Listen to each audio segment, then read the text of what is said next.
Hello दोस्तों, स्वागत है आपका मेरे चैनल हिंदी न्यूज़ वर्ल्ड में। तो दोस्तों, अमेरिका के बारे में कहा जाता है कि वह कब पलटी मारेगा किसी को नहीं पता। अभी हाल ही में कुछ दिन पहले अमेरिका ने मानवाधिकारों के ऊपर एक रिपोर्ट जारी करी थी, जिसमें कि बहुत सारे देशों का नाम था जिसमें कि मानवाधिकारों का उल्लंघन किया हो, लेकिन उसमें भारत का नाम नहीं था। उसके बाद भी अमेरिका के निवर्तमान सांसद एंडी लेविन ने भारत को हिंदू राष्ट्र बनने का खतरा नजर आ रहा है। लेकिन प्रतिनिधि सभा में अपने कार्यकाल के अंतिम दिन उन्होंने विदाई भाषण में कहा कि मैं हमेशा से मानवाधिकारों की पैरवी करने वाला रहा हूं। उन्होंने कहा कि अमेरिका मानवाधिकारों की रक्षा में सबसे ज़्यादा कामयाब रहा है, लेकिन विश्व के अन्य देशों में यह स्थिति बहुत ही भयानक है। लेविन ने भारत पर आरोप लगाते हुए कहा कि मैं भारत जैसे देशों में मानव अधिकारों की पैरवी करता रहा हूं। धर्मनिरपेक्ष लोकतंत्र और विश्व का सबसे बड़ा लोकतांत्रिक देश के बजाय भारत के हिंदू राष्ट्रवादी देश बनने का खतरा बना हुआ है। सांसद ने आगे कहा कि मैं भारत के सभी धर्मों से प्रेम करता हूं, चाहे वो हिंदू धर्म हो, जैन धर्म हो, बुद्ध धर्म हो या फिर ईसाई धर्म हो।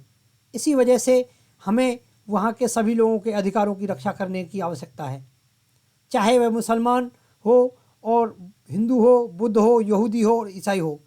मैं आपकी जानकारी के लिए बता दूं कि लेविन को भारत के खिलाफ बयान देने के लिए अधिकतर जाना जाता है।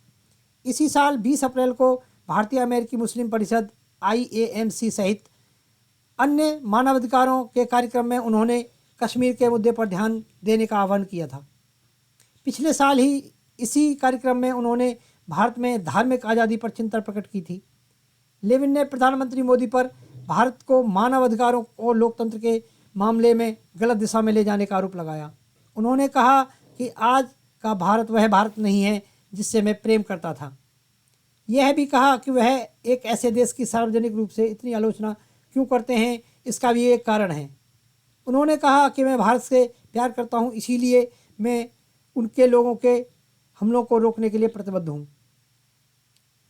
एक युवा व्यक्ति के रूप में मुझे जीवंत लोकतंत्र के बारे में पता चला था कि भारत में लोकतंत्र आने वाली पीढ़ियों तक फलता फूलता रहे, लेकिन नहीं। भारत के अलावा मिस्र सहित कुछ अन्य देशों पर भी कहा कि हजारों राजनीतिक बंदियों को जेलों में डाला गया है। चिंता व्यक्त की है कि म्यांमार में तख्तापलट बहुत ही दुखदाई है। उन्होंने कहा कि अमेरिकी हाउस में म्यांमार के तख्तापलट की निंदा करते हुए मेरा प्रस्ताव पारित किया। हमने वहाँ बहुत विकट मानवाधिकारों की प्रस्तुति को हिसाब से दमन का विरोध किया है। दोस्तों, अमेरिका का यह दोहरा रवैया उनके साथ बढ़ते हुए सहयोग पर प्रश्न चिन्ह लगाता है। अब आप इस लोकतंत्र कहें या फिर इस रवैया उनका अपने सहयोगियों के प्रति उनके विचारों को दर्शाता है। तो दोस्तों, आपका क्या कहना है अमेरिका के इस दोहरे रवैये पर? कमेंट करके ज़रूर बताएं। वीडियो को लाइक करें और चैनल को सब्सक्राइब करना ना भूलें। बहुत बहुत धन्यवाद।